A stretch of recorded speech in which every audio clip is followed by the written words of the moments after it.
పలకరించాలంటే జైరాంజీకి, వీడ్కోలు పలకాలంటే రామ్ రామ్, ఆశ్చర్యానికి అయ్యో రామ, ఆక్రోశానికి రామ రామ, ఆనందం పెళ్ళుబికితే జై శ్రీరామ్, ఆకలేస్తే అన్నమో రామచంద్ర.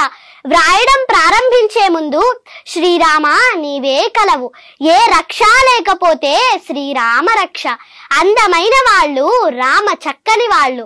రాజు ఎలా ఉండాలంటే రాజారాం, భర్త ఎలా ఉండాలంటే సీతారాం, కొడుకు ఎలా ఉండాలంటే దశరథరాం, అన్న ఎలా ఉండాలంటే సౌమిత్రిరాం, స్నేహితుడెలా ఉండాలంటే మారుతిరాం, పాలకుడికి పర్యాయ పదం అయోధ్యారాం, వీరుడెలా ఉండాలంటే కోదండరాం, పోషకుడెలా ఉండాలంటే కారుణ్యరాం, కష్టాల్లోనూ ఆనందంగా ఎలా ఉండాలంటే ఆనందరాం.